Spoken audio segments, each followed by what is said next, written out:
dumating dito? Sino nga? Si Tanggol, di ba, Nay? Dumating dito sa bahay namin. Bakit? Ano nangyari? Natatawa nga ako sa mga kagrupo ko eh. At nalulungkot sila dahil wala na silang taping. Nandito ako ngayon. Sabi na siya para kami naman yung may taping araw-araw.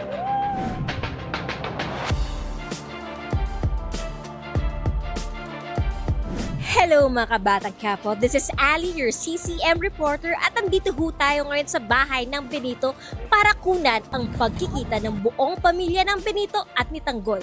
Alamin natin kung sila ba ay magiging kakampi o kaaway ni Tanggol. Lilipat na ba kami sa bahay ng mga Montenegro?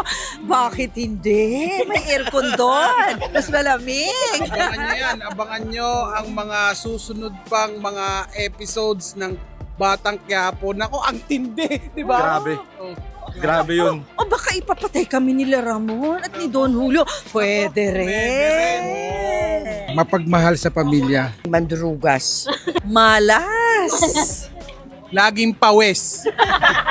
Strong. A very, very loving family. They love each other. Kailangan nilang gawin yung mga ginagawa nila dahil kapit sila sa patalim. Lahat ng gusto nilang mangyari hindi naman natutupad. Pero yun nga, they're always together. Very close silang lahat. Very protective sila sa isa't isa. Off-cam, lagi na lang kami tumatawa. Actually, very Benito din kasi kahit pawis-pawis kami lahat, masaya lang kami.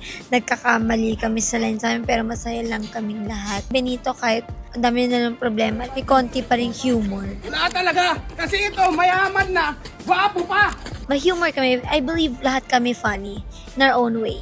Mahal nilang buong pamilya, ang bawat isa. Sila yung nagre-represent ng pamilyang Pilipino. Na kahit anong hirap ang pinagdadaanan, nagtutulong-tulong, nagmamahalan, sama-sama at masaya. Kaso lang, yun nga, sa sitwasyon nila talaga ngayon, nagkasunod-sunod naman yung mga pangyayaring di magaganda. Kaya ito, pinapakita natin kung paano natin malalampasan yung lahat ng pagsubok sa buhay natin at lalong-lalo na bilang sa pamilya. Bakit po ba napadpad si Tanggol dito ngayon sa Benito family? Ito kasi kinidnap ako. Isang malaking gulo para sa pamilya ng Benito sa pagpasok ko sa buhay nila. Subukan talaga ng tatay ko, ng lolo ko, saka ng tropa ko para iligtas ako. Yun ang dapat abangan ng mga tao kung paano ako maililigtas at kung paano ako makakawala sa pamilya Benito. At kung magtatagumpay din sila. Oo, saka ayoko na dun eh. Forever.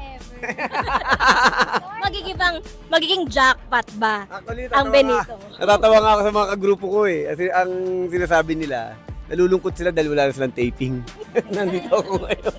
Dahil sa amin. Sabi na siya para kami naman yung may taping araw-araw. Ingat kayo ha. Ingatan yan.